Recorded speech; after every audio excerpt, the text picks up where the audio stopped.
recording is gonna. You have permission, say yes. No nudity if you. I mean, unless that's your thing. But just other people will see it in the group. Okay. So I'm gonna do a little sound. Let me know if this is errant, if it's not smooth, and I'll stop. So just thumbs up if it's terrible, because for those who have their screen on. Thumbs down if it's terrible, I mean. Thumbs up if it's okay. Can you hear it? Okay, that's fine. We'll work on the settings. So, okay. So what we're going to do is we're going to bring in the space and open up our space. So I just want you all to have your chest up, shoulders back. I want us to take a couple of breaths. We're going to ground ourselves in this space. We're going to be present in this space. I know it's Sunday, and we got a lot of Monday things. You know, sometimes our Mondays already began, but we're going to be here. So we're going to start with some deep breaths in. You're going to hold your breath in for 4 seconds and exhale for 4 seconds, okay? And we're going to, you can do it with me or you can do it on your own, but this helps calm your breath, focus your mind, and ground you. This is also good when panicking too. Small panic attacks, not a whole. But okay, so I'm going to take a deep breath in for 4. Hold it. Out for 4.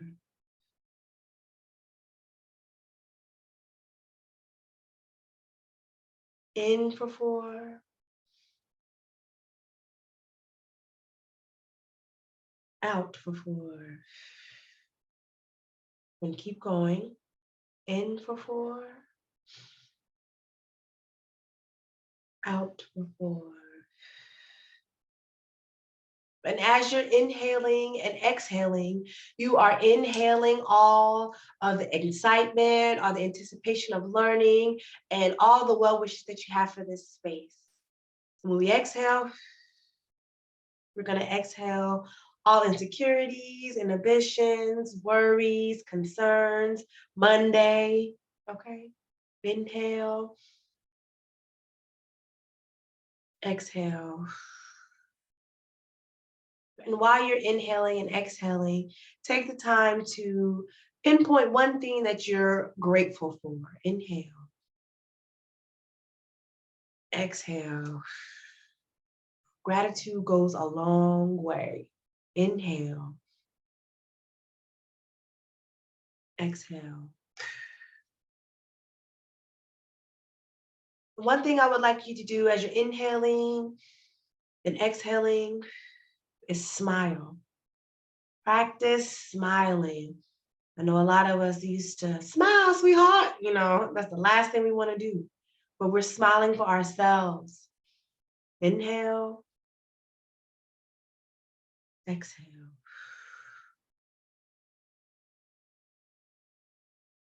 Do this 2 more times. And when you're settled, open your eyes and we'll go on to pouring libations for our ancestors.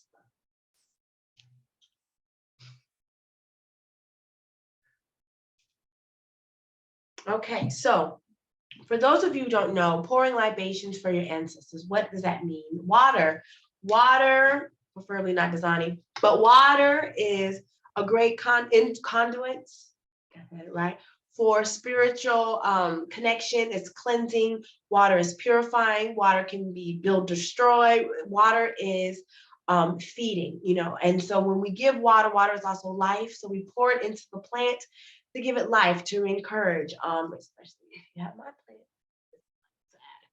But you know, we give it life and we show gratitude. And so when we call upon our ancestors, it's veneration. Our worship, reverence, veneration, acknowledging those who come before us, having those blood who runs through our veins and those who don't. Because your ancestors aren't just those who are blood to you. Those are the ones who have taught you. Those are the ones who have guided you. Those are the ones who have inspired you. Because sometimes our ancestors can be Sojourner Truth, Nat Turner, Paul Bunyan, whomever your ancestors are, whoever guides you and protects you. This is what this space is for. So we're going to now pour the libations. I'm going to make a sound. You can't hear, but And when we do so, call out their names. And if you don't know your ancestors' names, and you can unmute yourself and do this as well, because I will be doing as such. So call out their names. And if you don't know their names, say my ancestors known and unknown, those who mean me well. So it's just giving honor and space. Like the movie Coco. Some of y'all seen the movie Coco. It's like that, giving honor to those who help guide us and who help let us, whether they're here or when they are in the other realm of all knowing. So I'll start off. And you can take a sip too. Blessings and honor. You can speak life over your water before you drink it. We all need water. And so I'll begin. So you may unmute and shout out your ancestors as they come, as you know them. And after we say an ancestor name, we'll say Ashe. And so we'll go from there until there are no more names. Those who just cease and pass on. So I'll begin. To the ancestors known and unknown, Ashe. Ancestors known and unknown that vibrate with my highest self. Ashe. For Dolores. Ashe. Earl Richmond. Ashe. Ida Ruth Davis. Ashe. Mary Knight. Ashe. Ashe. Margaret Davis. Ashe. Ashe. To my grandma, Barbara Davenport. Ashe. Bobby Seal. Ashe. Harry Boone. Ashe. Anthony. Ashe. Ashe. George Down. Lisa McDuffie. Ashe. Yes, Sister Karen Ann. Ashe. My grandfather, Michael Cole. Ashe. Gladys Nicholson. Ashe. And again, you don't have to drown your plant. One pour is good enough, and you can drink. Don't kill your plant, please. Okay. Any more? We have the space open as long as we need to. Ashe. Baby Dawson. Ashe. Ashe. Ashe. I give thanks. So we will now drink one last sip of water. Ashe, it is so. And we say Ashe to affirm. Ashe is energy. Ashe is ether. Ashe is untapped potential. Ashe, Ashe. It is not like amen. It is a little bit powerful, more powerful. Ashe is all being. Okay.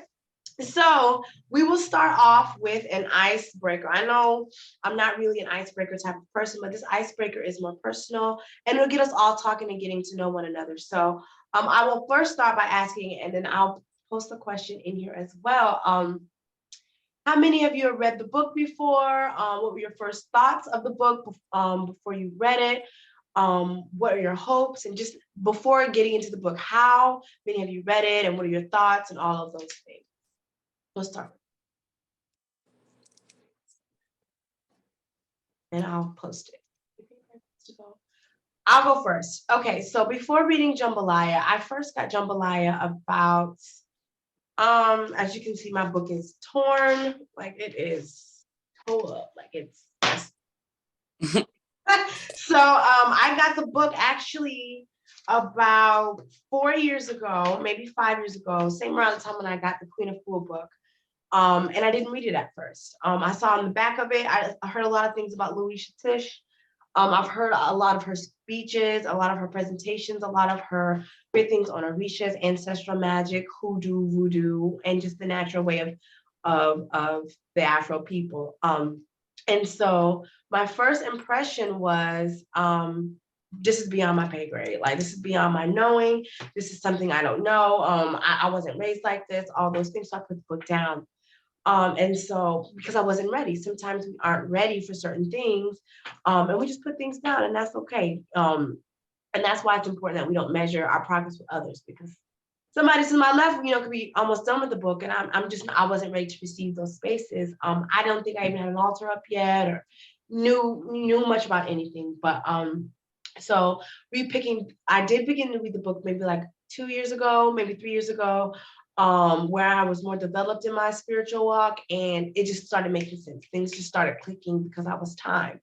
And since then, I hadn't picked it back up until starting the book club and revisiting a lot of things. It just has me going back to things that I didn't consider before. That's the power of reading books again. As you elevate in your life, you learn new things about you, or you remember certain things, or certain things stick out to you differently. So my first thought was time to learn something new about myself, time to learn something new about my past, my childhood, how I operate and how I think, and and also time to fellowship with sisters and brothers, and their different walks of life, because it's about community. And we'll have some more questions and discussions about those. So popcorn, not me. Go ahead. Who's next? I'll go if anyone sat there. I'm Bree. Nice to meet you guys. My first thought about this book, well, first off, I'll say that I got privy to this book based off someone I was following, a spiritual leader on Instagram, who I really like, and I need to remember her name, but she talked about getting this book and how it was helping her and how it was just pretty much like God's gift to her. That's how she made this book sound. And so I was like, okay, I gotta get this book. I gotta get this book.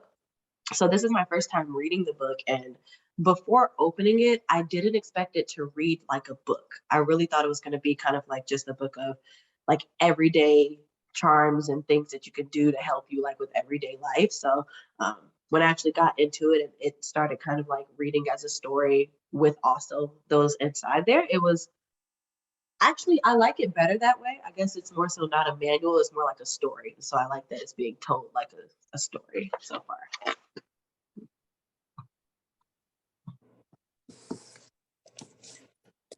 I'll go next. So I got the book maybe a year or two ago, and when I got it, I was in a space where I was way more open than what I was maybe 3 or 4 years ago.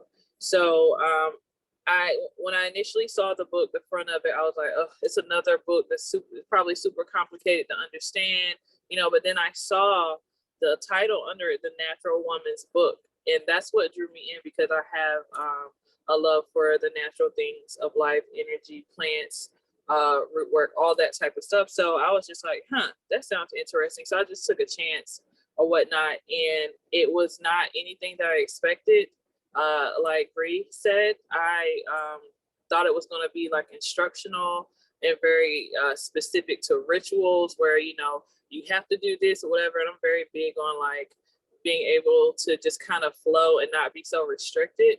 And I love the fact that this sounded like the stories that I heard from from the women, the matriarchs in the family, without them even realizing what they're telling me. You know what I'm saying? So like just listening to them, what they do when people get sick, and how they protect their homes, sleep in, all this type of stuff, and it just kind of hit everything. So I felt at home with it. So yeah, that's what my impression of the book was. Yes, and before the next person goes, two of the things you both said was the art of storytelling, how it was really good, and we got to realize it's in our DNA, the Afro DNA of storytelling, and we listen with stories, and we always got something we tell a 2-minute story in 30 minutes. You know what I'm saying? And but we get the lessons and the message. So I too like the idea of storytelling, because I also, this go around, I had the book, but I was also listening to the audible, and the author was reading it. So it's the elder woman. It's like you're sitting at her feet, and it's like you're sitting there and just listening to, a granny, or a great aunt just really talking. And you can listen that way. Instead of someone like, y'all need to do it. I'm like, okay, all right, thanks. Whether it's, storytelling is like our medicine, that's how we heal. That's how we learn, that's just how we do. So give thanks for that. Anyone else? Popcorn, someone else? I'll go. Like when I read it, I had it on an audiobook too. So like me, I always have books around the house and I put them down. So I'm like, let me get all my books on my Kindle and read it. So I started reading through it, and it was like a story, kind of like listening to my grandma, because my grandma just recently passed away in 2020. So I was there like every day with her, like trying to figure out her little recipes and everything, like how she did everything. So it kind of reminded me of that. So I go back and I skim and I'm like, oh, it makes sense now. I didn't read it before. The audiobook was pretty cool.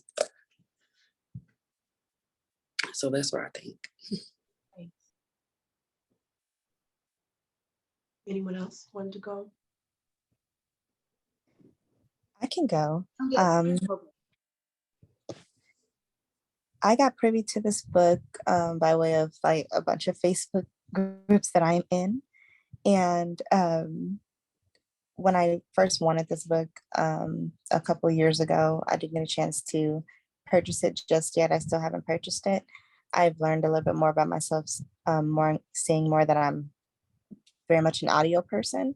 And I do like to listen in and listen to people's stories and how they, not just how they read it, but also kind of sort of how they interpret it as well, as I do. And listening to it, it sounds like a memoir, just kind of your stories from your grandmother's kitchen and or from sitting on the porch. And so it definitely, I don't want to say brought me back like to my grandmother's house, because she didn't do that much in regards to like reading us stories and whatnot, but she would tell a lot of kind of life habits and whatnot, and traditions that she did bring over, and not just sit down and of course read us a book. But I felt very comfortable listening to the audio.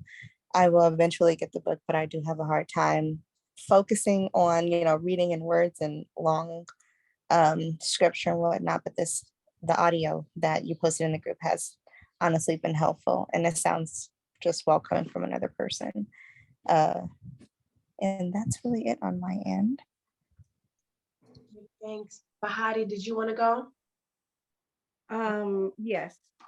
Hello, peace, peace. Hey. The first thing my thoughts were, they knew, like our ancestors knew about these books and material, but the Christianity played a part of blocking it because they were afraid. And now we have a chance to dismiss that fear for the next generation. So this book, buying this book, is for my granddaughter, for the people around me to thumb through it and say, what is this book about? So the power of like that old Bible that used to sit on the table. Now I have yoga books and metaphysical books and tea books and jambalaya books sitting on the table for all to know, because they knew, but now I know.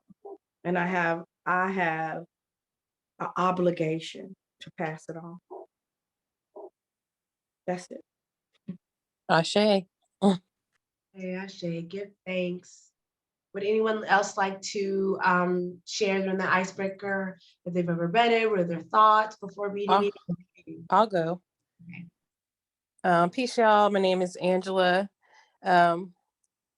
I came about this book. The first time I ever seen it or heard about it was about a year ago.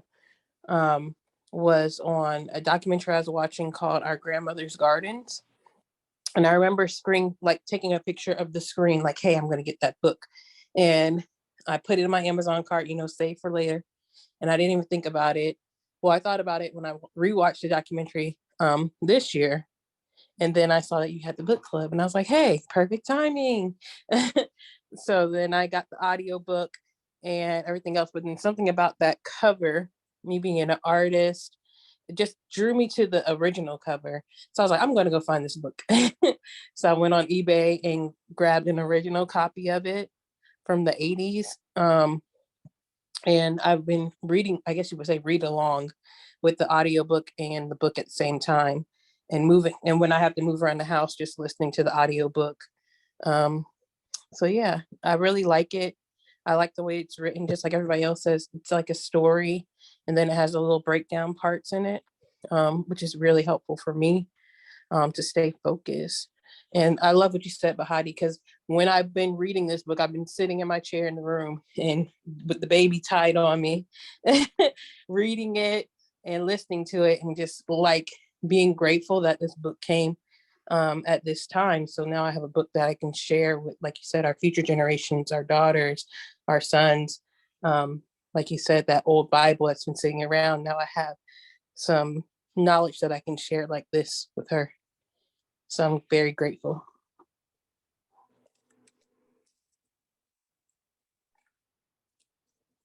Yeah, thanks. Go ahead, Victoria, if you wanted to go. I just wanted to share. I've had this book for probably over a year. I'm a collector of books. About probably don't represent years, but I think I saw the book in the same place Angela did, but what drew me to the book is I don't have a lot of maternal lineage. I wasn't raised by my mother. She wasn't raised by her, and my grandmother was adopted. I don't have maternal lineage, so when it says the next book, have it with all these feelings.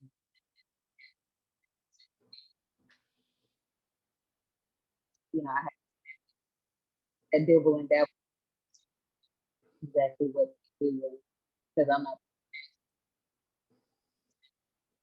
This is a foundational book that teach 4 daughters.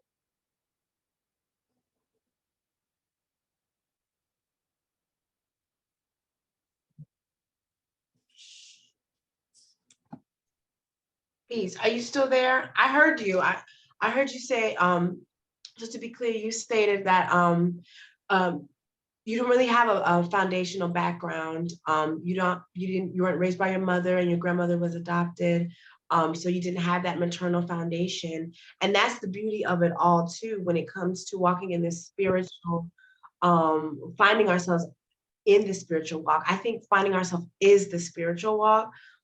Is when we get to find ourselves and define ourselves, and then create a history and a legacy, so that those that come up under us, whether they're ours biologically or by saying that's ours, that's mine, they have that foundation, so that there won't be any lost children in the future, saying, I don't know who I am, or I don't know what I'm supposed to do, because we know what it looks like over people who don't know who they are.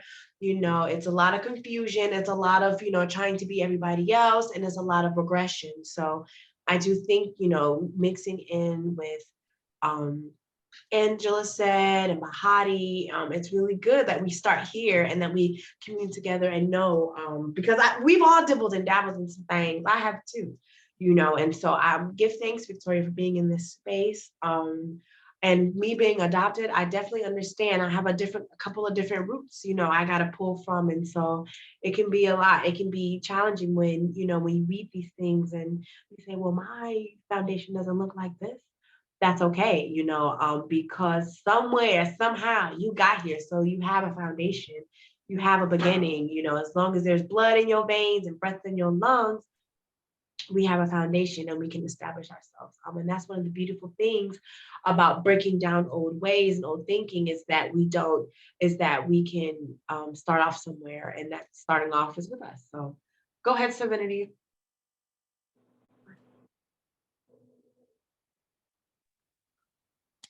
Peace, y'all. My first time hearing about the book, I want to say was 2019, and I'm pretty sure I heard about it through you and with the other ladies and the things that we were doing at the time. And when I picked the book back up to read it for the book club, because I didn't complete it, but I had finished part 1. My bookmark was at part 2 where I never started. So this time I listened to the Audible version of part 1 and followed along, and I agree with everyone else as far as like how, the storytelling and the narration and all these things, how it's comforting and all these other things that were said. But I really, this time reading it, I was there's still some things about it that I'm confused about or have questions on. There were some parts that really stood out to me, and some exercises that I'm really excited to try and implement on my journey. So those are my tidbits. Give thanks. And so we have some brothers in here. Do you guys want to, well, one of the brothers didn't read it, but I still want to know what your thoughts are. You can still catch up. What are your thoughts about, the book and picking it up? I know it says a natural woman's workbook, but it also states in here, it's for everyone because it does touch on spiritual practice and things. So do any of you brothers want to speak? Or y'all bashful? Mhm. That's okay. Divine feminine it is then. Okay, so I'm going to start off. We're going to start by going from section to section to section. And so what I'll start off is I'll first start off with you guys. What you learned, what you took from that section, and what questions that you have. So also for each section, I do have additional questions to get us talking. But I first want to know and hear what you all came about in thought and theory when it came to these titles and to these sections. So I'm going to start off by reading Hoodoo Mama, the poem that's in the beginning. For those of you who have the audible book, it's right before Growing Up Tipsy. So I'm going to read it out loud, and then we're going to start off with section 1, Growing Up Tipsy. Okay, Hoodoo Mama. Wooden stairs scrubbed with red brick, holy water sprinkled on the floor. St. Michael slays that old demon quite like behind the door, Jesus, Mary, and Joseph, she cries. Come on in here and sit down. Coffee is sipped from a bougie cup in my mama's part of town. Don't cross your legs at the table. Beware the cook that don't eat. Mind your home training for company. Don't dare sweep that woman's feet. A frizzy is running around outside, scratching up gree-gree. Rattlesnake skins and mud bug fins round a blue plate of corn grease. Back yonder in the burning barrel, there's sulfur and rags of flame. Wrapped in red thread up under it, 9 times she writes somebody's name. Beyond the fence, things are growing. Cow's green, milkweed, and devil's bread. Sunday morning, she's stiff starched and Catholic altar night, white rag on her head. Ask the woman where she's going, or dare to ask her where she's been. You'll find blue and water on your doorstep, and you're breathing diseased by the wind. Being as how I'm her daughter, I dared to ask her one time, Mama, you know about hoodoo? Child, you must be out your mind. You don't hear the death rattle or know how to talk with a frog? Common sense is what the Lord give you. There's prophecy in the bark of a dog. So I would like to open up Growing Up Tipsy by talking about this poem, Hoodoo Mama. Now, the first time I read this poem, I didn't think anything of it. I was like, oh, red brick, oh, okay, holy water. I'm just thinking it's just some woman's illustrious way of saying this is how my mama was. But as I've evolved and I really looked deeply and I've read part 1 of this book, you understand the hoodoo and the natural everyday things that we do around the house or our superstitions that we've been told. For example, don't sit your purse on the floor. The broom fall. When somebody leaves, don't have them come back. Stuff like that. We don't realize that these are all hoodoo. And also going deep down in it, when your children, when the kids ask something, it's like crazy, or, don't do that, or don't worry about all of that. It has us starting to think like, wait a minute, how many times has that happened around me? How many times have not knowing, how many times for me, I have brooms in my home. Why? My grandma has always done it. Like we've always had brooms and cinnamon brooms at that, but knowing now is a sign of protection. Knowing now, it ain't just for the holidays, but it's just for just those minor things that aren't so minor that we have in our lives, especially as Afro folks, wrapped in religion, as you see in here. This is Catholicism. Some of us are Episcopalian. A lot of us are Southern Baptist, where a lot of hoodoo is practiced in the back or simultaneously. So Hoodoo Mama, reading that again was really like, wow, I have a lot of these rituals and ways of thinking within me. And I wonder if I didn't abide by them, were these protections set forth by Mom and them? And if I didn't abide by them, like, would I be tripped up, or all those things, or what would it do? Because like religion, we don't realize a lot of our spiritual nature, our superstitions, our fears, and our worries have been given to us young. So in saying that, I now open up to the first section of growing up tipsy. And I'm going to invite you all to, if you have any questions, or if you have anything that stuck out to you in this section, please feel free to unmute. If you don't, I do have some questions about it, but I would first love to hear from you all about the growing up tipsies and what stood up for you in that chapter.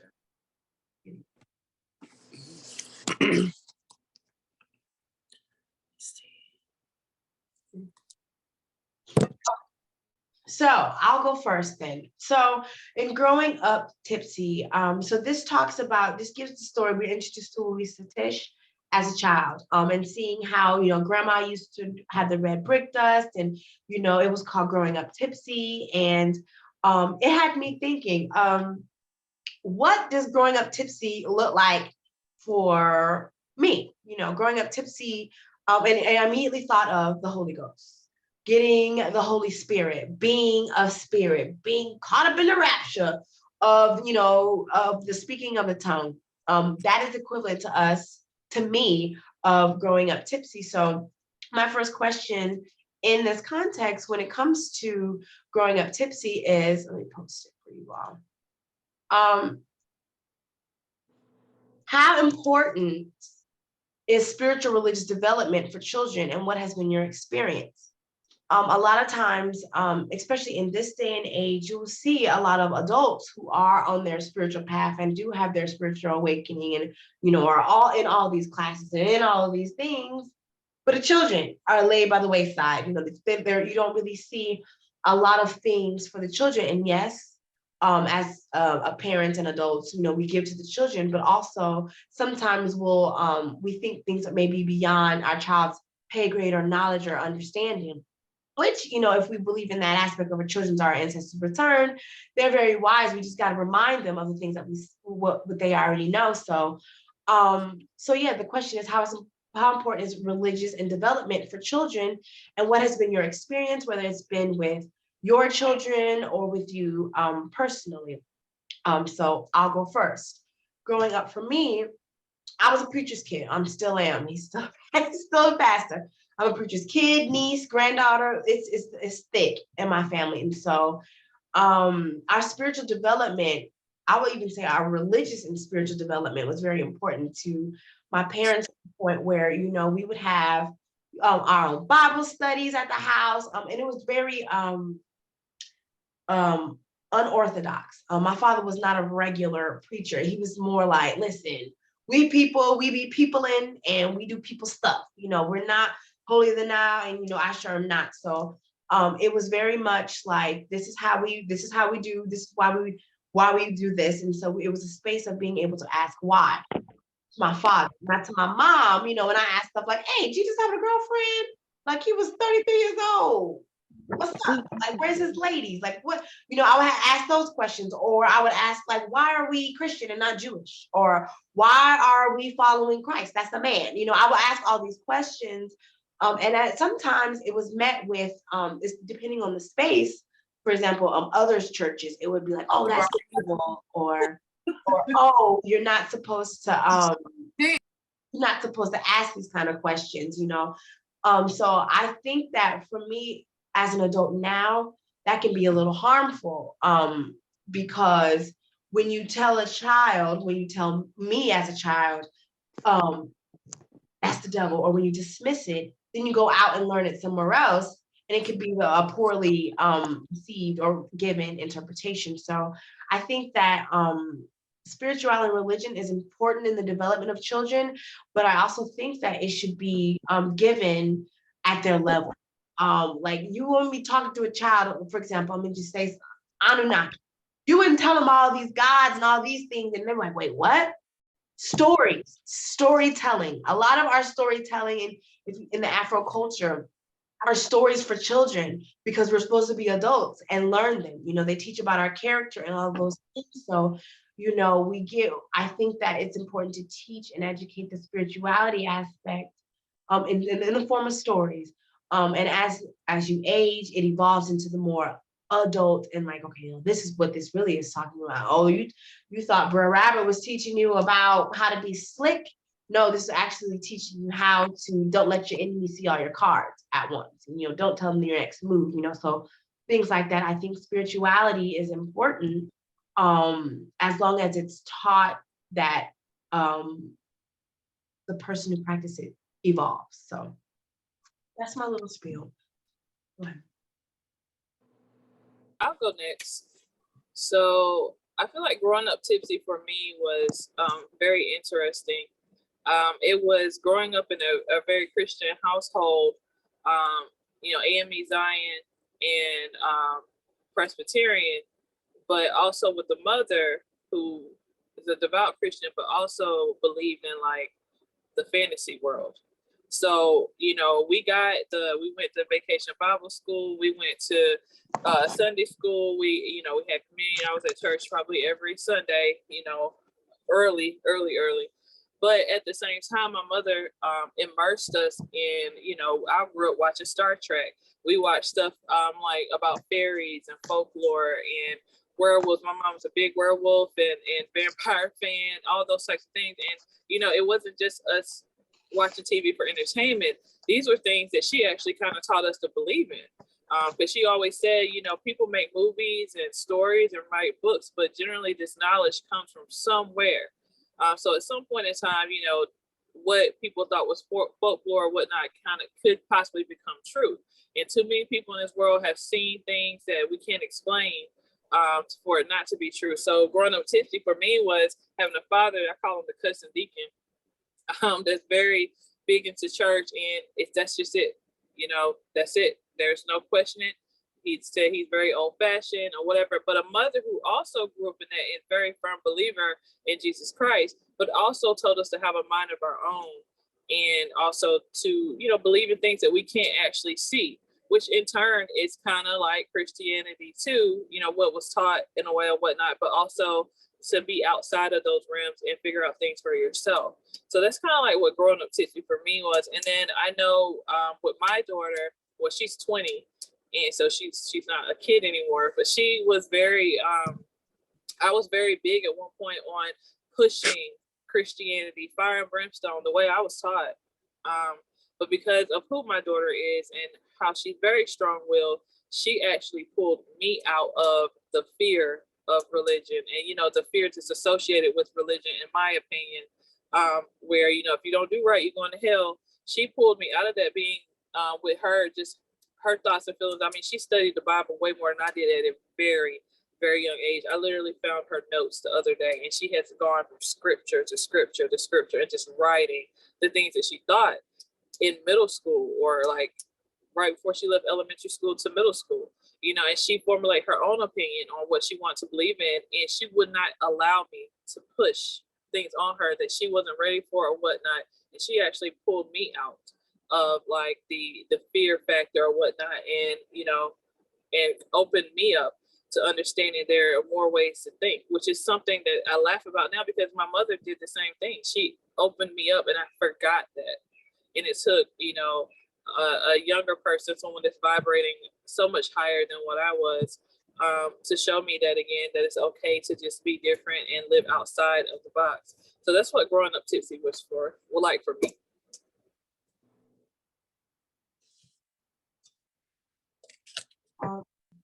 Janta, please let me know how to pronounce your name, please. It's Janta. Well, thank you. I will go. And I want to say, coming from my experience in growing up spiritual and or religious, it was a different experience. It was kind of like I felt like it is important, but I felt like it's more important once that child develops and understand exactly kind of what's going on. I know that for me personally, it was kept very much inside of my, hold on, Mom. It was kept very much in the inside of my house instead of um, being very just loud within the people in my house. Like it was kind of in the nuances that like my great grandmother, who I was very much blessed to be raised by, um, kind of put out. It was nuances that we just didn't know. Like it was in the food that she cooked. It was in the way that she did certain things. And I would honestly like to say like it skipped 2 whole generations before it got to me, because nor did my grandmother or my grandmother. They weren't any type of religious or didn't practice anything. And close the door. And once once I got into church my own self and tried to find some sort of way of being, and I was like, something's missing. And then I found, the first years that I ever went to in middle school. And then I just felt like it was a developing and learning experience going forth, and not so much as a kid. So even though I felt a lot of things as a child, like, hey, this kind of, now that I'm older, I can say like this kind of energy was off. That's why I didn't do this, or this is why I was protected from this and type of things. Like I feel like as we develop older, and as I did develop older, and brains were developed, then I can finally see kind of how it was etched into me and into my life, just as growing up, but not so much as being young. It wasn't forced. The church wasn't forced on me. Going to church wasn't. I don't even know what a vacation Bible school was until I went to church, and I was like, I don't know what any of these are. But for some reason it was just different between my parents and I never could differentiate the difference between the two. But looking back on it, I'm like, well, it's important to probably know yourself as you're developing it. And I feel like having a kind of, a strong matriarch in the family, or a patriarch, depending on, who you have with you, is very much the cause of it kind of um, holding space, kind of within your house and within yourself as you grow up. Give thanks. Appreciate that. Chastity, go ahead. And growing up tipsy for me is well, I grew up the initial part of, I'll say, from a young child up until maybe like 10. We went to church sparingly, but not really, because my great grandmother, she raised my mom. And so church for us was gardening, in the garden, her teaching us, little things like that, because we lived in Houston. So we would come to the country in Louisiana. And then we moved to Louisiana when I was around that age. And we started going to like a religious Baptist church. So the religious side of church, it was frightening to me. Like I was scared. I did not like to go to church on Sundays because I was so terrified of hell, brimstone and hell, and you going to hell, and God is not pleased, and you're supposed to fear God, fear God, fear God. So church was not my thing because I was afraid of it growing up. And then both of my parents are from Louisiana. So, and my entire family is from Louisiana. So my mom's mom, she was more of the voodoo lady, the whole entire family. So they kind of stopped the teaching with, well, my parent, my mom, her generation, they stopped the teaching when it came to their children because they started going to church. So when they started going to church, of course, you're taught that anything outside of what the Bible says or the way that they teach the Bible, I won't say what the Bible says, the way that they teach the Bible tells you that everything outside of what they say is devil's work, devil worship, witchcraft, or what have you. But so when I started going to a full gospel church, they preach more on spirits and the spiritual world and speaking in tongues and supernatural healings and this and that. So that intrigued me as a child. However, they still teach damnation. So I was kind of straddling the fence, but had to go to church because you couldn't say, no, I'm not going to church. But I paid more attention to when they got to speaking about demons and this and that. Okay, this has got to be true because why is it in the Bible and why are they talking about it or whatever? But we have this whole, well, if you don't believe in it, then it doesn't touch you. But then my mom got real ill. And when she got real ill, that's when we got to see, okay, my family's into this whole thing that I've been learning in church because I learned about it in church. So then when my mom got sick and all the praying, you know, they do all the praying and everything like that, but it was the witch doctor who said, okay, this is what's going on. It was when she went to this lady in some woods somewhere that somebody took her to, told her exactly what the thing was. So then when I told my grandmother, oh, she went to this lady, and so that's when she started spilling the beans before dementia set in. So now the dementia set in. So now it's like lost because all of her siblings are pretty much passed away. So my tipsy was straddling the well, really wanted to be engulfed in everything. I want to learn this, but I also want to learn that. So my upbringing was, you know, very colorful because we had both sides of every, you know, full spectrum of that. So I feel like that was my tipsy. Don't sweep your feet. Don't put your purse on the floor. Throw salt over your shoulder if you spill it. Like all that crazy stuff, throwing salt in the grass and the brick dust at the front door, all of that. That was part of my childhood. But now I understand it more as an adult because I'm learning on my own. Give thanks. Give thanks for that. Who is next? Go ahead. Yes. Makia, my apologies, boo. Me. So I didn't up with my family because my dad was in the military, so it was like everywhere. But I didn't really start to grow up until like I moved to Panama and I seen all the Spanish people. And that's all I knew was all the Spanish people and all the Spanish stuff that they were doing. It was like normal stuff that they were doing.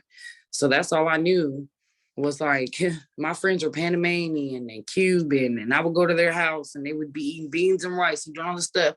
It was normal to me. And then when I came back home from Panama and I seen my family, my grandma, she grew up in the church, but she really didn't go to church. And I never really asked her why. I should have done that before she passed away. But my grandma used to make us go outside and plant. She was a planter. She had a green thumb. So she would always make us come outside and tell us this is that and this is this and this is that. So that's like basically what I know. So I'm just kind of like a military mixed child everywhere. So then when I started to, you know, have my daughter and I started to look back in her history and see what she had in her, she's into pretty much the same type of things. Her father is Cuban. And so her grandmother's German. So she went to go spend the summer with them. And she was just telling me all this stuff. And I'm like, okay, you know, it's always been there. So when it comes to her spirituality, I try not to like push it on her because these kids these days, they're kind of different. They question everything. I got nieces and nephews and they question everything, like everything. So I took her with me when I go to a couple places and I got her a couple books and stuff. And I taught her about like certain things and, you know, read. That's where you learn your knowledge from, read. And me, I'm a pharmacist, so I like to be outside. I'm a planner. So I'm always outside messing with some plants and I'm trying to eat right and everything.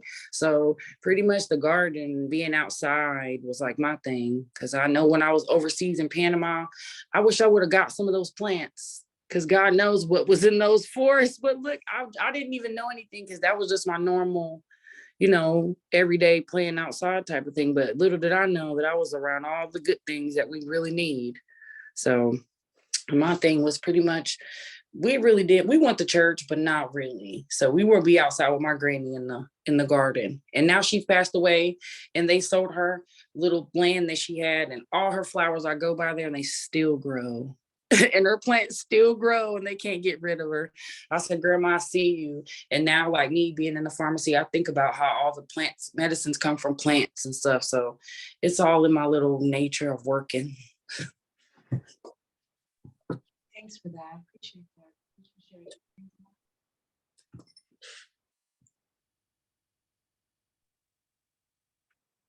I didn't. Yeah, I came out my head right. I'm not sure who was going next. It's Angela T, then you, Bobby. Okay. All right, peace, y'all. So, I have a similar experience. So, I don't know what her name was that just went. Yes, Makia. Makia, growing up as a military child as well. So you're away from your family. So I would say being able to be around them sometimes, but when we came here to Fayetteville, North Carolina, one of my friends told us that they went to Sunday school, and I had to be like in fourth grade, and they ride the bus. So ever since fourth grade until my senior year of high school, I would get on the Sunday school bus by myself and take myself to Sunday school without like my parents telling me, without my parents telling me to get up, get dressed, get ready. I I just remember doing that and wanting to find more and asking them the questions. They never pushed religion um, on us. And them being in military and being away from their family, we never really had to go to church like that. We went to church sometimes, like, for the holidays, Easter, Christmas. Somebody invites us to church or something like that, but they never pushed it. But I always was seeking it out. But then learning, being around like my father's people and my mother's people, they are very religious. My father's side, everybody's in the church, everybody sings in the church, everything like that. So I guess that's where I got the longing for it. And on my mother's side, my great grandfather, everybody's a farmer. Their hands are in dirt. They all have land, and they will all come together for family reunions and stuff. So always knowing something more. So after I stopped going to Sunday school, going into college, college, you're exposed to a lot more people, a lot of different people. So just learning different cultures and seeing it, and then being able to bring it back. And now seeing things like going back to visiting my granny. She's 93 and my nanny is 91. So I'm trying to get all the information from them at this time and ask them the questions. Now that I'm older, you get the good stories, you get the opening and awakenings to everything that they always done. Like I found out, like one of my great aunts who never had children, but I would always get this feeling from her when I was around her. I guess you would call it eerie, but she would always give me this look and be intrigued with me. And after she passed, my mom told me that they said that somebody had put roots on her and all of this other stuff like that from back in the day. That's why she never had any children. But I've always felt a connection with her, even though she would kind of scare me. I felt the connection with her. So when I go down there, I make sure I go to her house, go to my great great grandmother's house. Like I have their bricks, their dirt, all the other stuff, and keep it. And now I'm the one who's like bringing it back to the family, reawakening my mom for stuff that I wouldn't say they hid it from us. They just never really thought it was important as we were growing up to be teaching us these things. So now that I'm older and learning it, and I'm able to ask her a question, she's like, oh yeah, we did this, we did that. My granny telling me the stories of the same things that go on in this book. She's telling me firsthand, and I'm recalling everything and recording it so our children can have it. And like you said, our children are different. They ask a lot of questions. They speak in different ways, I guess, because we allow them to voice their opinions more than we had to just like be quiet. You're staying in a child's place. Now they're more awakened. They came under a different type of energy. So I learn a lot from just having discussions with my son, really, and just trying to pick his brain to see how he feels. And I'm like, okay. So I'm really enjoying this time. Thank you. T. Murder. Hi, everybody. For me, I grew up very strictly Christian, non-denominational. My dad was a pastor. And so religion is just something that I held close to my heart for years. And I was the type of kid, I was kind of defiant. So always asking questions a lot that, in Christianity and religion, period, you're told not to question God. But just certain stuff that just didn't sit well with me. Like it doesn't make sense. Right.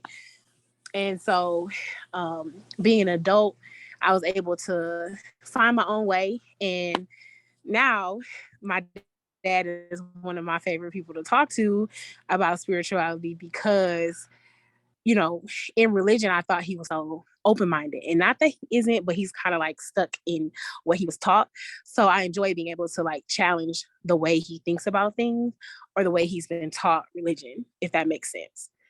Because at the end of the day, it is all structural and somebody taught you. It ain't just something you learned just based off of your own recognizances. And so for me, that's something that I enjoy being adult and exploring spirituality. I enjoy being able to learn things for myself and create my own opinion on how I feel like life works. But yeah, like in terms of religion, even today, like it takes a lot for me to shake like the things that I have been taught to be true with religion generally. I don't identify with Christianity as much anymore because of the fact that, they kind of believe you can only be a Christian to know God. And I feel like that's false. So I do enjoy like challenging the way that my parents and my siblings think because of what they've been taught. Because it's like at the end of the day, like you got to do your own research and establish your own opinion. But honestly, when I first came into spirituality, it was like a whole mental shutdown for me because it was like everything I knew was false in my head. Like, dang, I know a lot, but I really don't know nothing. And so it was like overwhelming in ways. But in a lot of ways, like I feel like I found myself, I guess I feel a lot closer to God than I did growing up in church and going to church 5 days out the week for hours and sit. Like I find myself closer to God now because I'm able to ask the questions that I was told not to, when I was raised up. And like I said, just kind of formulating my own opinion in terms of how I want to lead my own life. And for me, that's very much so refreshing. Um, Before my father, I don't think like much of my family was like super religious or anything. And my family is not very, very close knit, but I do find it refreshing to just like create my own opinions. And I feel like this is something like I even now, like my niece, for example, she's very emotional and it took spirituality to teach me that I was an empath. So being able to like share the things that I've learned for myself with her is like so refreshing. Like even her little tantrum, I'm like, girl, just breathe. Everything's fine. And like my sister will call me like when she's mad or whatever, her daughter will come up to her and be like, mommy, just breathe. And so, like in those ways, for me, it's refreshing because the little stuff that I am taking in, like I can trickle it down into my family in those little ways, and it's very impactful for me.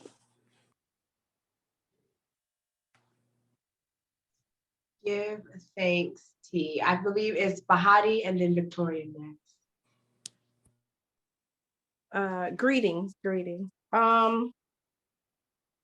What I had out of the story was growing up tipsy, was growing up sleepy the next day in school because we did sit for 4 or 5 hours waiting for someone to catch the Holy Ghost.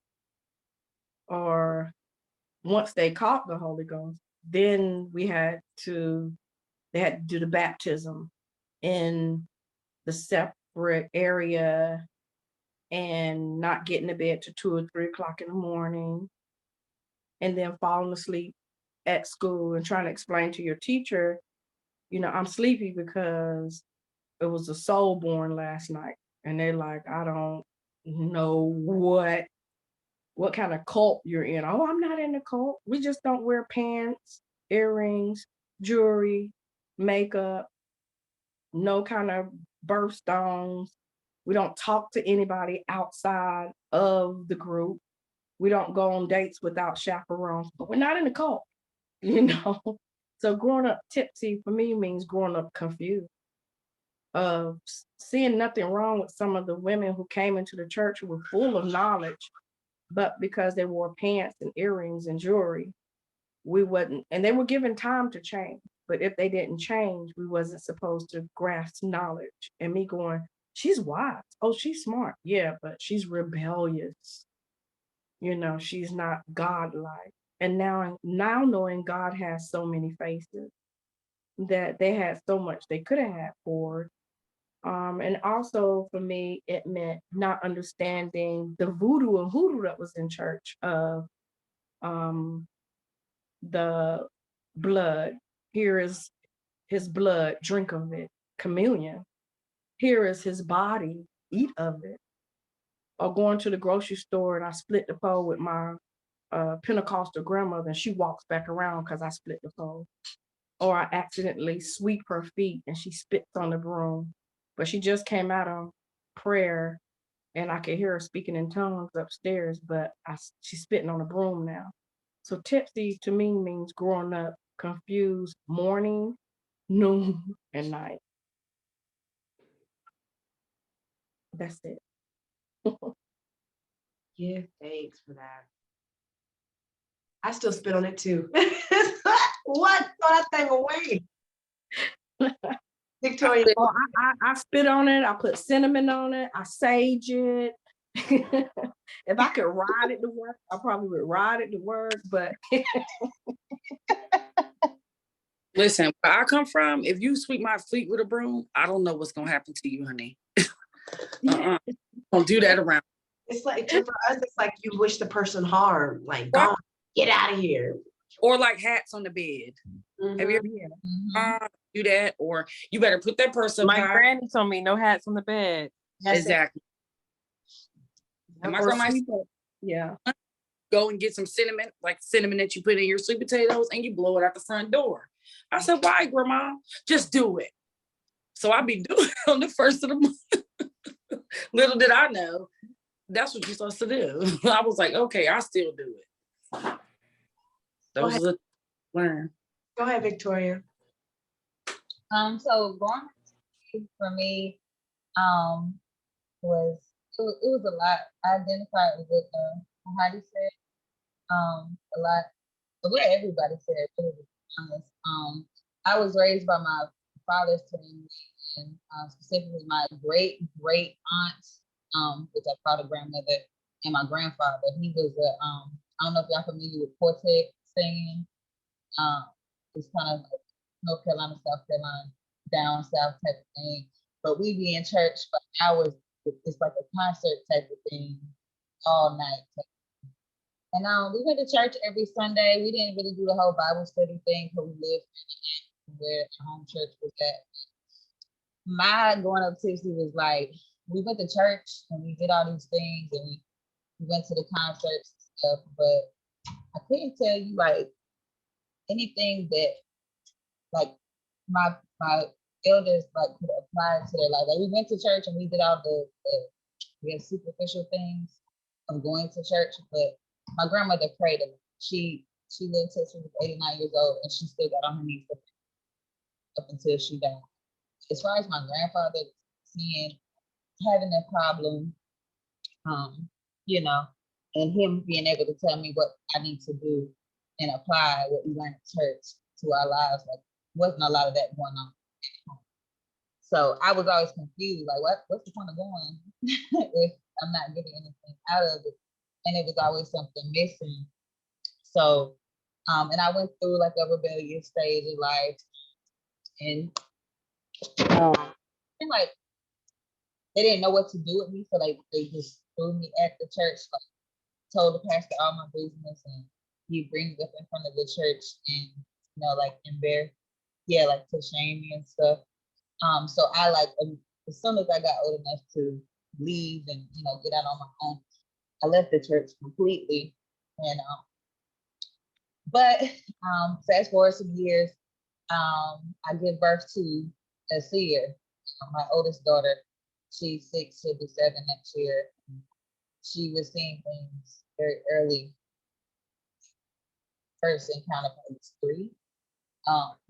And she's lost a lot of people in her young age, her grandparents and things. It kind of forced me into a place that, and her father is a preacher's kid, preacher's grandkid. And even at one point in my marriage, I thought when I I did the whole facade with him, when we got together, trying to go to church, trying to be the musician's wife and, act like I cared about it. But I got to a point where I was like, look, this ain't me. I don't like it. I curse. This is who I am. I love weed. And I can't fit in your little box anymore. And not that he was forcing me to, but that's just what I felt I had to do to be worthy of someone like him. He was cool with it, and it did in our marriage. Like he was like, "You don't want to go," and then we lost his mom in a really tragic way, and he began to come out of what we were taught, and realize that it ain't we ain't. There's nobody coming to save us. His mama was a preacher, and she was killed in one of the most horrific ways you can imagine. It was just like, so now he's still a musician, he's still, in the Christian background, but my daughter asked so many questions for her to be so young. When she started piecing things together, people were coming to see her in her dreams, all this stuff. I'm just sitting here like, I don't know what to do. I don't know what to tell her. And but through her, I remember as a child, I used to ask the same question. Not specifically, but I was always told I was crazy. I was paranoid. I didn't know what I was talking about. And I didn't want to snuff whatever gift she has out in her. And I'm big 33 and I'm just finding out I really can see things. And these things, what I'm saying? Like, and I do speak things. It may take some years for it to come to pass, but I do know what I'm talking about. And I have no confidence in what I say. So I send her to church with her father just so she can make her own opinions about it. I teach her what little I do know of Hebrew and stuff like that. We do the ancestor generation, like she's a part of all she understands. I'm teaching her the little superstitions. I want her to get all of she wants to. So far, I send all the children to church now because they're old. So, but yeah, that's what growing up Tipsy was for me, was me reliving the little girl that didn't really know. Give thanks everyone for your responses. Yes, so I think that all of our experiences in some way or fashion, when we have all been taught like be in a child's place, be where you are, and I think that's beautiful that as a generation, whichever generation we are, when we have children that are under us, we are undoing a lot, or what they say, breaking generational curses and all those things. We are undoing some of the things that our ancestors and our parents did. And to be honest, it was a way of protection. They protected us. And a lot of times our spirituality, not our faith, not our religion, but our spirituality had to be discreet. It had to be because we were doing things differently than the oppressor, so we had to disguise things, and so that discretion passed down the line. However, it kind of turned into a thing of fear instead of like, well, this is how we do it because we miss out on the because as children. How many times have we asked why, and we get because I said so. Like, what?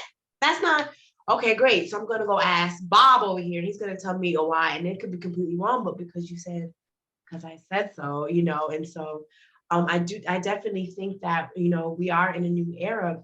And with that, I'm going to go into a winding path and close up Growing Up Tipsy. But my question is, in the book, in the Growing Up Tipsy, it speaks about armchair feminists.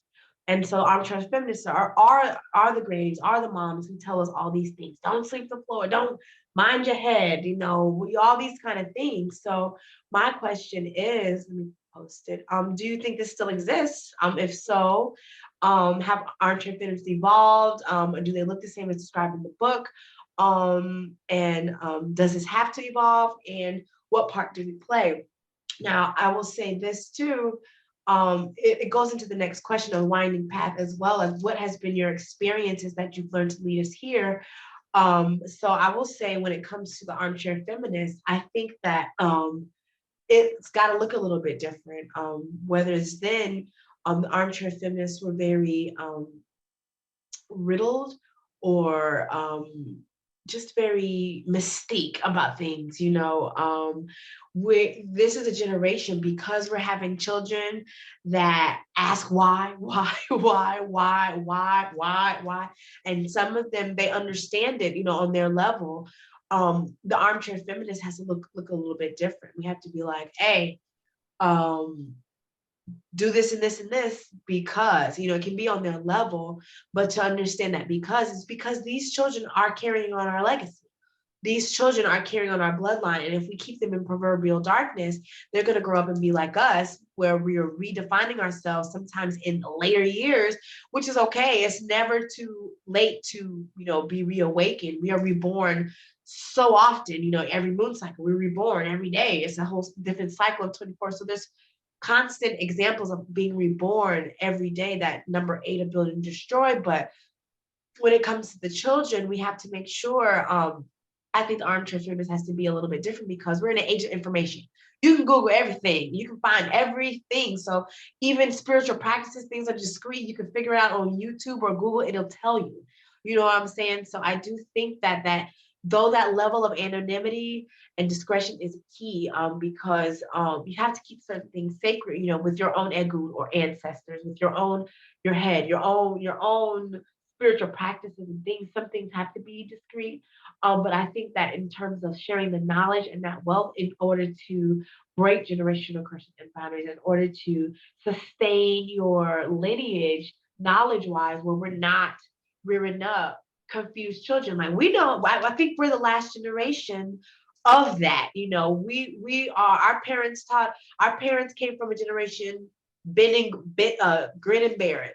Get what you need to do something that looks just like them, but it looks black, in faith and everything else. They taught us to, think for yourself, but you got to do this, go to church, you got to do this first. And so we're phasing out that. We're like, hey, this is what it is. If that's where you want to go, here's the information. I'm over here. We're like, you're gonna have to, because we understand it, because we're healing ourselves, and we're understanding how, what our families meant to instill, and they were concerned about our faith and our soul. They did that out of love. It was choking. It was suffocating. It caused insecurities, because me too. I started resenting church, because I'm like, I'm going to hell anyway. I'm going to redo what I just did. I'm not sorry. I'm trying to think of a different way to do it better. I'm going to hell. So why am I here? I even stopped taking communion at like 11 or 12, and people look at me sideways. I'm like, listen, I'm about to probably do that again. Like, seriously. So I think that, because of our experiences and because of our generation, it's weaning out. And that's a good thing, because by the time those children have kids, we're going to be liberated. Liberation is in the mind. Freedom, freedom is physical, but liberation is in your mind. When you beget, freedom begets, liberation begets, liberation.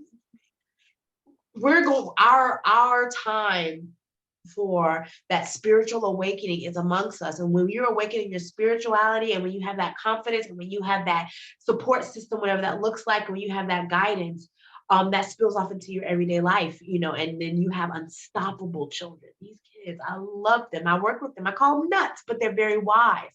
And, we have to give them, we can't sugarcoat them. So the armchair feminist has to look a little different. We're more like, we're not armchair no more. We're not grandma and them sitting there all the time and like, sit at my feet, baby, and tell the story. No, we out there with them too. We're a little bit younger, we're a little bit wiser. There's so much resources for us. So I do think the armchair feminist exists. but we have to do it a little bit different. We the lotus, we the Indian style, we the stools, we the stoop feminists. You know what I'm saying? We're the YouTube feminists, we're the social media feminists. We have to evolve, and that's, as a people, we get stagnant. We stuck in ways that aren't even our own sometimes. And so we have to evolve and not be so rigid. So I do think the armchair feminists exist in this right, because we exist. We all know, look, we all talking about the brooms and all this stuff. We exist, but it look different. It's not like you going to hell. It's like, hey, you gonna go wherever your karma sends you, or where you go. Listen, do you believe in that? Because you might not even go in a place you don't even believe. So it's so much out there, you know. So I definitely do think the armchair feminists exists. We are it. It looks a little bit different. Our armchair feminists, if you're, you know, if you have your parents here or your grandparents, they're still here. You know, that generation should not be dismissed because they do have some wisdom to, you know, to learn from. However, it doesn't mean we have to take it in and adopt all of it, because there's mad things I disagree with my parents. So I'm like, what? Got it. You're baby boomers. Okay, boomer. You know, no disrespect, but you know, like that's how that is. So in order for us to do something different, be something different, we have to break away from what no longer serves us, and that's our mentality and how to think. So and my experience throughout my life, I'll go into the next question as well. I've experienced those things. I've experienced the church, you know, a lot of us, not a lot of us, some of us have had experiences in the church where the pastor was just fire and brimstone, or there was too gossipy, it was too messy, it was too all of this, it was too all of this, and all that kind of stuff. And so you think, well, I'm leaving church because this ain't it. The thing is, that spirit of manipulation, that spirit of serve me the man and not, you know, what the knowledge, the spirit, all those things transpires, you know. So I've had the pastoral experience, not in church, in these conscious groups, in these, you know, all these collectives and all these things, you know, so the thing I've learned in my experiences from this understanding, my winding path, is that it's about your character. It's about your core value and what you believe in. It's about who you are as a person. It's about knowing your and identifying who you are, because if you attach yourself to these things, to these groups, and they tell you who you are, and it's not who you are, you're gonna be lost, and you're gonna be just as confused as you were with a child, you know, when they were like, oh, because we said so, or, you know, Revelation said you're going to hell, you know. So it's just the same tone and mode, you know. So yes, go give thanks. So I do ask um, if you guys have, if anyone has an input on, you know, the armchair feminist, and the next question as well. Then we'll go to the she who whispers. Go ahead.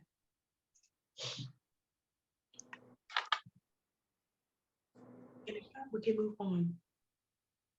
Okay.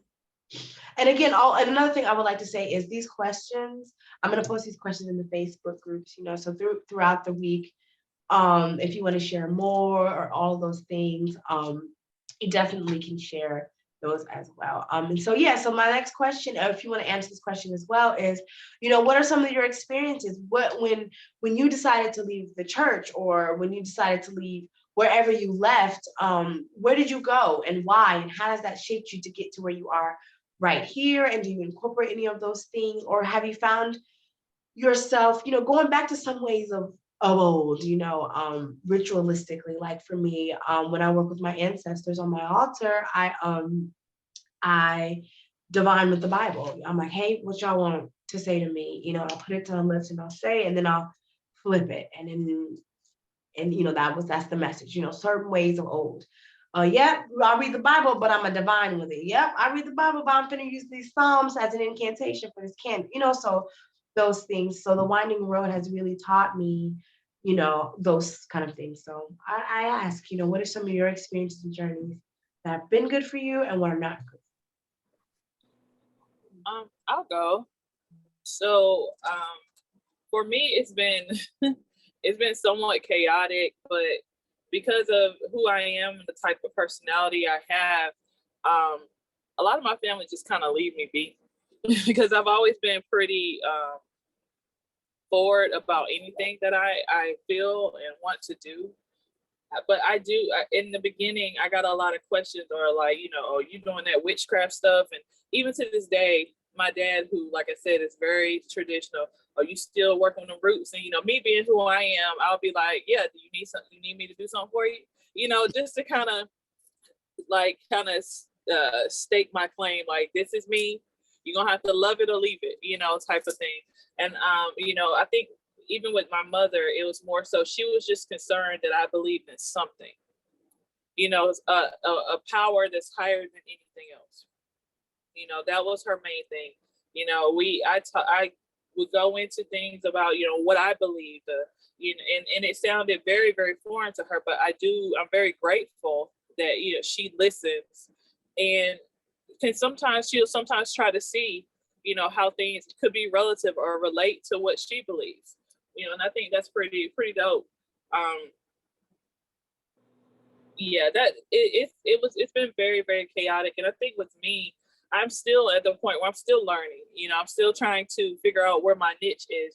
But with me, I'm more so of a person that takes from different things, and what works for me works for me. I take what I need and I leave the rest. And to some that may be scatterbrained or whatever, but for me, I'm like a sponge. I learn a lot of different things, but some things I just feel in my heart are not for me. I do find sometimes I will not necessarily revert back to like the fire and brimstone, but I do find myself kind of going into certain prayers and things that I did. I used to love music ministry, so it's nothing for me to, turn on a gospel song and just rock out to it for a little while. Even if some of the things they say in it, I don't necessarily attune to it, but it kind of brings back fond memories of a time where, I was happy. And sometimes I say happily living in ignorant bliss, but, but that's okay. That's okay. But yeah, I'm still in the process of just learning what my niche is, and to even see if I even have a very specific niche, because once again, I've just never attuned to be just one way. I've always been different ways. Even with the thing, how I am in my life, I like to try different things. I'll get tired of bored with one thing and go to the next. And so I have like all these different skills under my belt that will serve a specific purpose and help me out along the way so I can help others.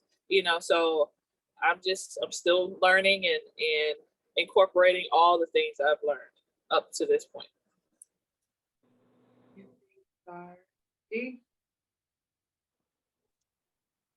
For me, as I became an adult, like the whole notion of not asking questions kind of went away from me, because like I just need to understand type stuff. And what really made me dig into spirituality is I've suffered from or battled with depression and anxiety for most of my life.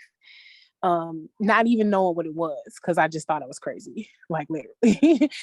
And when I became an adult and I wanted to try or explore new things, because, you always get the same Christianly advice: pray, have faith, lean on God. Like, that's not working for me.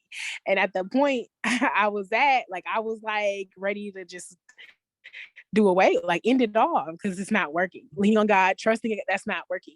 And so my spiritual journey literally started with crystals and sage, because I wanted to know if it was demonic or not demonic.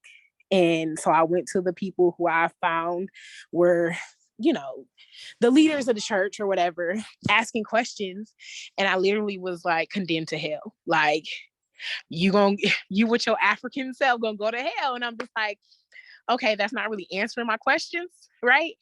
And then I'm like a person who likes to challenge people's thinking. So like, okay, at that point, I got to go look for the answers myself. And for me, it was like, okay, if I can find crystals and sage in the Bible, now can you tell me why it's still demonic and why I'm going to go to hell for wanting to use it? You can't. Okay, well then I really don't need to be seeking your guidance anymore. I'm just going with my own stuff, right? And so for me, that was like the big moment where I was just like, okay, you know what? I'm gonna go ahead and go over here and research for myself and do what I feel is right and what resonates with me. But being raised Christian, I can remember like where I don't know about anybody else, but we had like what was called deliverance classes to take all the demons out of you or whatever you was had. So they would like sit you in a chair and like pray over you. And they really will put you in a trance to pray over you. And I remember like I wasn't in the trance like I was supposed to be, because I could still see vividly everything that was going on. And I remember the lady that prayed over me, I remember her pointing out my third eye and binding it. Like I literally remember her being like, "Oh, there go that third eye," and binding it. And like from that day on, it was just like a lot of confusion for me. Like I didn't know what was right or what, you know what I'm saying? Like I don't know how to explain it, but it was just like I knew I lost something that day, but I just didn't know what it was, because back then I didn't even know what a third eye was. You hear third eye and demonic, you just like, oh my God, I got a demon in me. And so just hindsight being 2020, being able to look back on events like that, like I'm I guess grateful for the way it unfolded for me, because I feel like as a kid, it probably would have been an overload for me to handle the spiritual aspect and also religion. Like how do you sever or create a separation or whatever? But yeah, for me, that was what did it for me. Like dealing with worldly things, depression, anxiety, and really want to figure out how to really heal myself, like depending on faith and praying. Like I've been doing that my whole life and it's not working. So that's what made me branch out. Thanks, T. I've never heard of deliverance class like that. That's wild. But it also reminds me, I said in the chat, I was like, it reminds me of folks like, hey, be mindful who you let lay hands on you. Be mindful who we pray over you and all that kind of stuff too, because that right there was, wow, that's insane. And the fact that she said third eye, I'm like, wait a minute, lady. You know, and they had you right. You know about a third eye, like who, so yeah, wow, give thanks for that. Jonta in the comments, she said, me wanting to connect to my ancestors after my Mima's passing, I felt lost and uneasy and just not okay. Also, more knowledge on crystals and alkaline foods and music brought me closer to this spiritual journey. Yes, absolutely. Absolutely give thanks. So what we're going to do is move into She Who Whispers, that the last section in part 1. And so in that chapter, she's talking about something that we would call that little voice, my intuition, my instinct, or or maybe that's what you call it. And so my next question is, what do you discern as the whispering voice, or if you have a whispering voice? Because sometimes for me it's a knowing. It's like, oh yeah, I know. Or for example, I'll give a prime example. My mother told me something about my grandmother, and I was like, oh yeah, I already knew that. And she was like, how'd you know that? Nobody ever told. I'll just say it. So my father is adopted. My grandmother, that's his mother. His parents passed away, so my grandmother is quote unquote the other woman. I've always known that my whole life. I was like, oh yeah, grandma, she was granddaddy's other lady. She's the other grandma. I've always known that. And then so my mom tells me this about a year ago. I was like, oh yeah, girl, I knew that. And she was like, Christian, you didn't know that. Who told you? I was like, didn't you?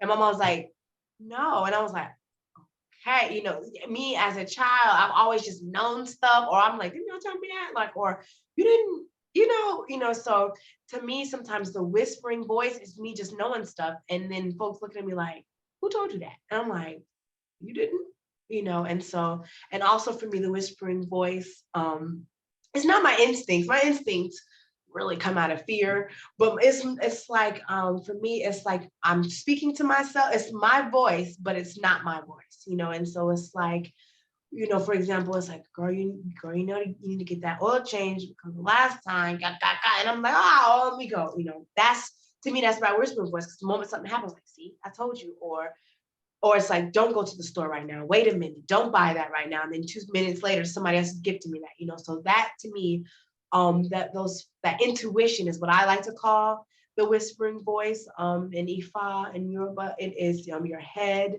And so for me, it evolves in so many different ways, because sometimes the whispering voice comes in the dream and it don't be too whispery. So my question is, how do you discern what's the whispering voice? What's your negative self-talk, or what's your fears? And what's just you, because those are all three different things that, some people be like, well, I just trust my intuition. I'm like, baby, that's your fear. Are you sure that's not, so and a lot of times in Ifa or ritual, I'm just gonna do my headset. Just like it is almost like, it's like when people say, God know my heart, or I already know, or I already, sometimes we just like to, like, what is that? So how do you discern, if you can discern, because I'm still in the practice of learning what's other spirits and what's mine. I found out today I got too much going on in my spirit sphere, so how do you discern what to be your whispering voice, if you have one?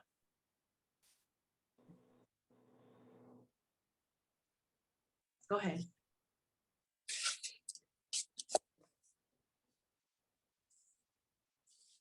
Makia, then Serenity. So me, like I listen to, like, honestly, this my solitude. That is what I need. Like, I swear, if I never would have did that, I don't know where I would be, because I wouldn't be able. It's like so much going on all around. So it's like everybody gets mad at me because I used to be this person that I was always around everybody.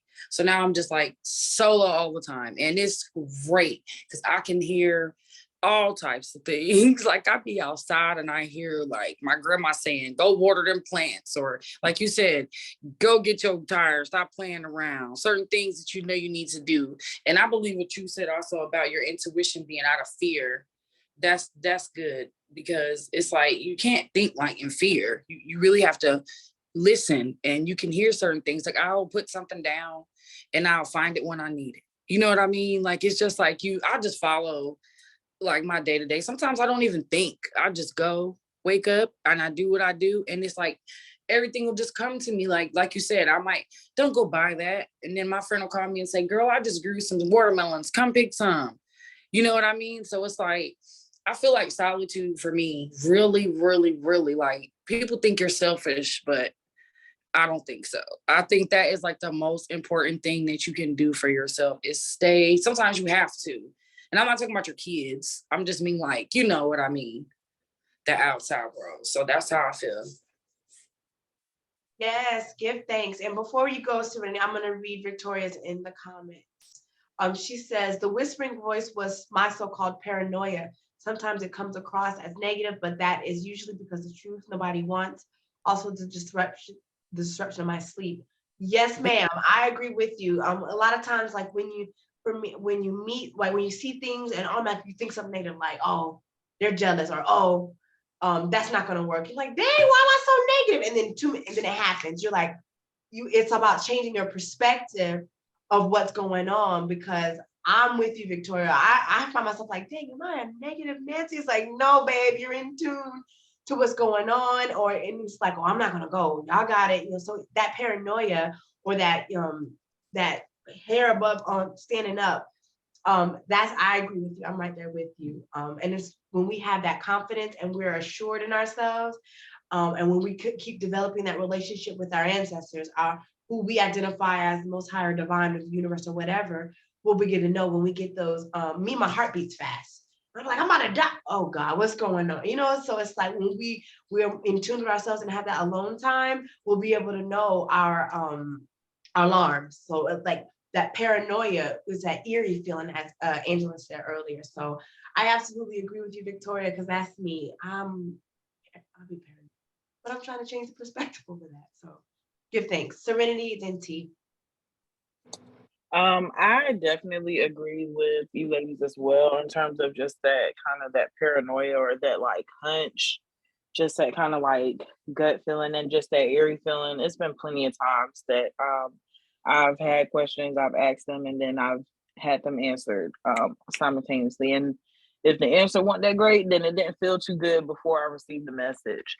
Um, and as far as like that whispering voice for me, I agree with you because she is just kind of like a knowing.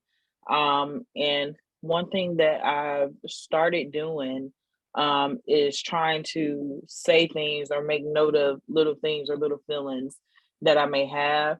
And then I've seen them come to pass at later times, you know. And then it's like, damn, I'm not crazy. I'm not nuts. Like, no, it's some knowing up in there. Like it's really some, nah, you called it type thing. You know, I called it type stuff. But I mean, even just something as simple as the other day I was at the grocery store and this orange juice I like, I was gonna get two. And as I reached for this, I initially was gonna get one. I was like, I'll grab another one. As I reached for the second one, it was like, just get one. I was like, okay. And then I went to the car and I was gifted the second one that I wanted anyway. So it's even something just as simple as that, where it's just like, just trusting that voice. And when you have that thought or have that answer, that call and response, like just trusting it and seeing where it take you. And oftentimes for me, it's been good when I've trusted it. And at the same time, if I don't trust or if I disobey it, then the results have not been favorable. So yeah, it's just kind of like just a knowing, a knowingness. Give thanks. And before you go, I want to say this. That is why, when we hear like the self-love and self-development is very important, especially if we come out of like fire and brimstone and things like that. So we're going to come into something new, doubting ourselves, because we still have to try to unlearn like that fear of like, oh my God, I'm not supposed to be doing this. Oh my God, I'm not supposed to, and so when we have to practice that self-esteem, that confidence, and then the obedience. Because oftentimes, listen, I'll hear all these things. Oh yeah, do that. You're like, okay. The disobedience to what we know we're supposed to be doing a lot of times has us tripped up out of that, and so when we get that inkling, we're going to, and we're not obedient to it, and then the next thing, like, see, I knew. We're not supposed to live in that. See, I knew. We're supposed to go with that first instinct, but sometimes, we lack the trust for ourselves. We lack, because we're still trying to unlearn some of the training that we've had all our lives. I'm 33. I'm still trying to get out of that. I'm still trying to get out of those things and, reprogramming myself, so that I can trust and also not be lazy.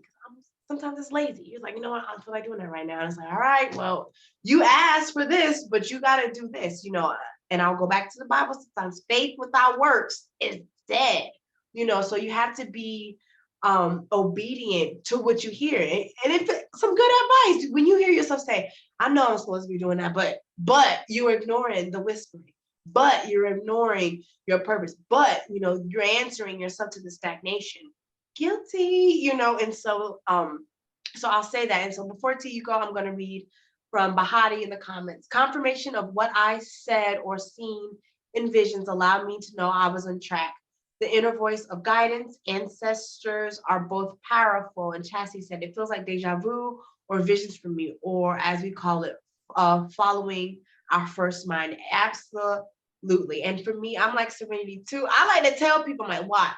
A, B, C, and D. I'm just saying this now just in case, because I like to have witnesses, to things and proof. And so I'm guilty of that, which I'm learning to be like, all right, I got it. I trust myself. I know. But I always like to say, didn't I say? She said it, why? That helps build up confidence. And that's why community is important. That's why a sister friend or a sisterhood is important. To have people like, she did say that, or, or to have people to encourage you, like, hey, snap out of that. I know solitary learning is great and good, but it's good to tap in sometimes to a source of folks who are, learning in as well. Go ahead, T. I would agree with all of that. I feel like I began to tap into my intuition or my higher self, however you want to look at it.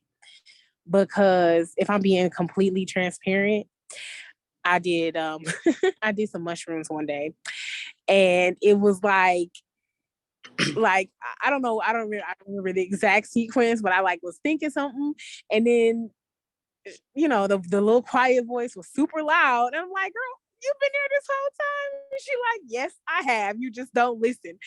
So then I began to work on training my mind and quieting the other thoughts that happen in my head, because I'm an overthinker.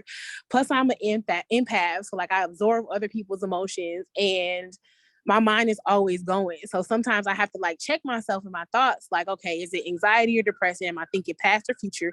Why? And then I'll bring myself back to her voice. And then it becomes super loud. girl, can you just speak up a little bit? Because clearly, we disconnected or whatever. But for me, I feel like losing the attachment to the idea that we're not supposed to talk to ourselves helped me, because people see that as crazy, but like I have to talk to her to know what's going on in my world. So like that for me was phenomenal. Okay, if you are like-minded, I would strongly suggest maybe trying to connect with your, like, just hear her for the first time, and then she'll always be there. Before Serenity goes, yes, T, yes, absolutely. I agree with you on everything you said, especially with the talking to yourself. When you don't talk to yourself, you disconnect, and so, and people say, oh, right, everybody ain't a writer, man, dang, everybody don't write. So talking to yourself and answering, like, that's, give thanks. You hit that on the head. And I agree with the shrooms, the experience, when you have a good, perfect experience. The first time I did shrooms as well, they was waiting like, where you been at? Nah, then they're quiet. And you're able to identify those things. Those shrooms aren't for everyone. There are ways in which you can tap into your ancestral realm with, practical divination and things. I'll even post some in the group. Serenity and then Star. Yes, yes, shrooms. I had such a similar experience in terms of really being able to trust my ancestors and trust that they were there and trust that it wasn't me. I wasn't nuts. Like, I'm really like having these interactions and having these downloads and getting this knowledge. And just my very first trip, just the call and response was just so unlike anything that I've ever experienced. Even I remember specifically in that trip, like I stopped and I was like, is this for real? Like, am I really talking to y'all how I think I'm talking to y'all and how I identify with y'all? Or is this a joke? Is this nuts? Is this all in my head? And just the confirmation from the next song that played on the shuffle to just so many other things during that trip that just really confirmed for me. Yes, and I love shrooms. I don't do them often. I do them in moderation as to not abuse them or misuse them. For me, 2 grams is the sweet spot, but I just feel like it's such a treat to be able to engage with my ancestors in that way. And that's one of the reasons why I take those trips, to have that specific experience. That's what I'm looking for. Like those, yes, my ancestors are with me every day and those conversations and this and the third, but on the shrooms, it's just so heightened, and it's just, you know it if you experience it. And like Kashia said, it's not for everybody, but I totally am like a shroom advocate, and just yes to shrooms, and yes to conversations with ancestors, and yes to all the good things that those bring. So me too. Before Star goes, I will also say, in lieu of the shroom experience, the shrooms also allow some healing because it allows you to tap into yourself and your dark corners. You get to sit with yourself and all of those things. So and you can do that in the micro dosing and all of those things. If that's something you're interested in, I highly encourage you to research it. If you're in Fayetteville, I might got you for somebody who has those things. But yes, the key is, however, is to not be able to not having to use those things. A lot of times, they will take out, that inhibition or that fear or that doubt, and so when you feel those moments and you're talking to, you're like, you know what, I should be able to keep this conversation and up all the time. It's just, we're human and we have human experiences. And the moment we come back to earth, we're like, you're in your meat suit again, and so the key is to achieve and establish that connection authentically and naturally. But the shrooms do help with those purposes and really discovering things about yourself. That's one of the best parts about that, and boosting confidence and self-esteem. So go ahead, Star. So I feel like different things have happened to me since I could remember, since I had like my first memories. I remember seeing things and having self-talk or talking to myself, answering myself. um I'm the oldest, so I didn't have any siblings or whatnot, so I had the opportunity. I just kind of played along with myself, and I would always have imaginary friends and things of that nature. So I would have these very, very, very vivid dreams that actually, I was told that, I was still asleep, but I felt like they were happening in my waking moments, to the point where some of them were very scary as a child. I did not understand why this scary looking thing that looks like a relative, their eyes are glowing. Why does that, why do I see spiders all the time, but when you cut on the light, they're not there? So I feel like I have had these instances at a very young age. And then like hearing what I thought was my voice, but as I've gotten older, understanding that that might not quite be your voice. If you really listen, it kind of sounds a little different, but it sounds like you to get your attention, so and that's kind of how I've looked at it. But I've come in, I feel like these types of experiences, intuition, fear, also just understanding the differences between your ancestors, spirit, or whatever. um they started with me at a very young age. It wasn't really a thing that happened to me, but I feel like once I got onto this spiritual path and started making my own decisions and not doing basically what I was told by a man, um, of the church or whatnot, that's when things got stronger. My mom always used to say, well, you have the eye. And I didn't know what that meant, but I learned to understand that it means that I can see things in certain ways without my physical eyes. I remember even in church, I was walking out the door and one of the pastors or assistant pastors looked at me. She stopped me. She was like, "You have a vibrant light around you." And I was just like, "Oh, it's because it's sunny outside behind my back." And she was like, "No, I'm not talking about that. I'm literally talking about you have this aura, this light around you." And I was like, "Okay." But now I get it. I get it. Those are things that have stuck with me. And so the way I guess I receive things, some people, I can hear things sometimes, but I'm a big person on movies, and I literally scenes play out in my head, of what's going to happen. There's times where I can hear like a voice say, "Don't do that." And I've learned to really trust them, and I still struggle with it, but it'll be little things like, "Don't go that way." And I'm literally already in the turn. And I'm like, trying to wheel my truck around to get to the other side. Cause I'm like, okay. Or, where I'm doing things out of the way and things that look strange, but it's nothing to see me walking around and just talking and answering, because literally I'm interacting with whatever vision that I'm getting. Or if you see me have a far away look, it's, these are the like I see silent film in my head on a very regular basis, and I've learned to trust them in it. Some of these things are so strange, and I have no idea what I'm talking about half the time when like I start speaking on them, but a lot of times they are true. And sometimes they're not, they haven't come to pass yet, but I'll have people come back and say, "You remember when you told me that weird story?" And then, dreams or whatnot. Like I said, I used to have very vivid dreams, sleeping and waking. So that's kind of like how all of that just kind of came together. It wasn't really like an event or an experience. It's just something that it happened since I was born. And something I passed on to my daughter that is 10 times as strong as I am.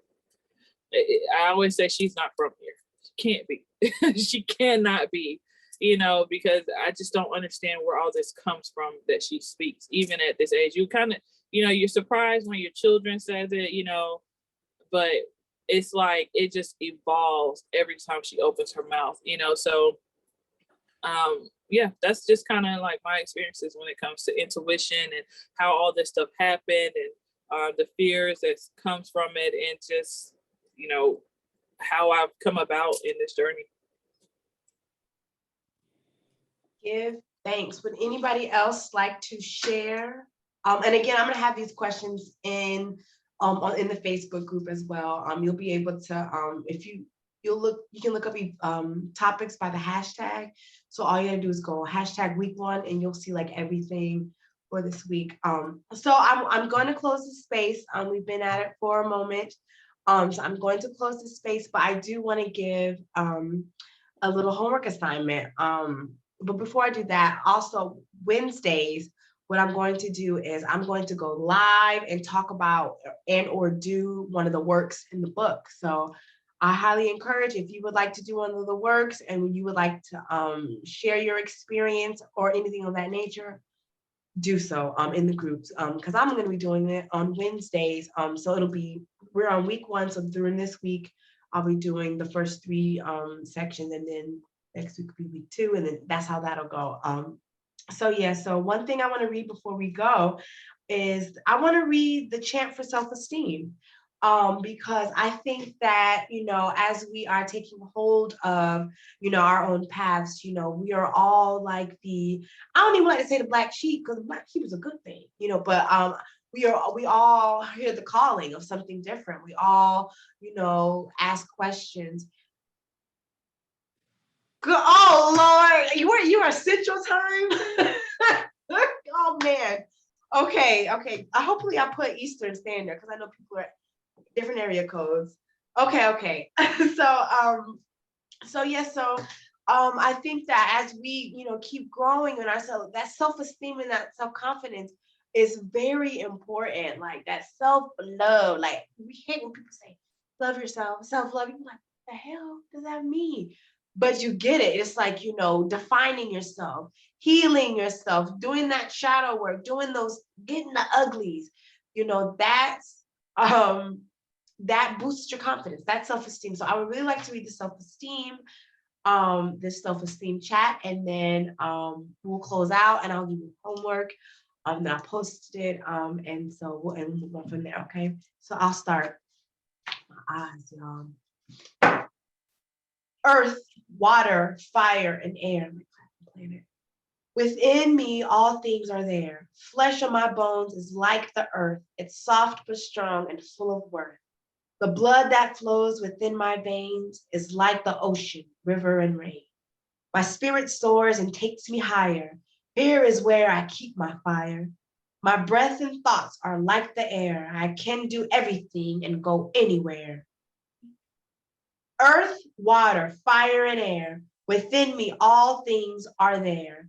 And so I pledge unto myself power, love, health, and wealth.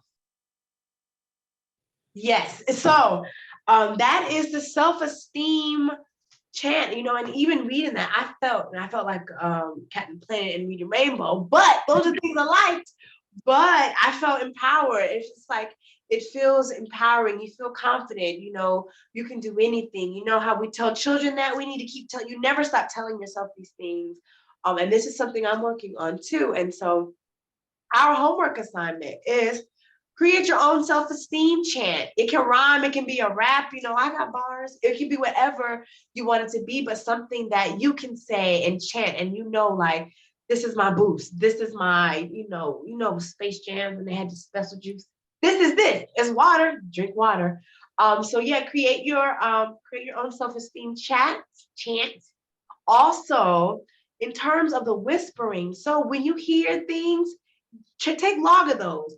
Take out your trash. Do this and this. Take a log of when those things come up, if you listen to them or not, and the outcome. So just keep a track this week of those hunches, those intuitions, and see and listen to them.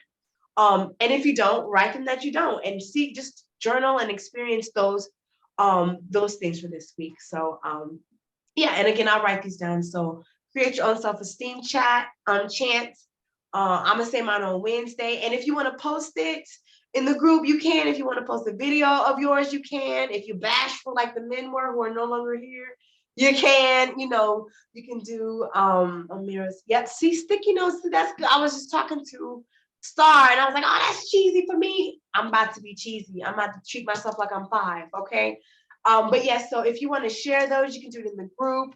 I'll share mine, all those things, because I think that this first part of Jambalaya is teaching us is to remind us of our roots, where we come from, the things that we want, as Star says, and things that we don't need, and also the things that we're traumatizing, the things that we want to heal, and what we're passing forward to our direct children, or children that come across our path, because sometimes we're given children that aren't our own, that we need to give them a message or a word. So that's what the assignment is for this week. Again, thank you so much for coming to this book club, because I was going to have this book club talking to myself. Like, there's a couple. So I really appreciate you all joining me. And if anybody else wants to join the book club, you can definitely let them know. It's not too late if they want to catch up, and all those things. I do think Jambalaya is a very good experience. And also, if you have any questions, I know sometimes some people may not have an altar, or they may have other things. If you have other questions about spirituality and things, put those in the group. That's what that group is for. I'll answer.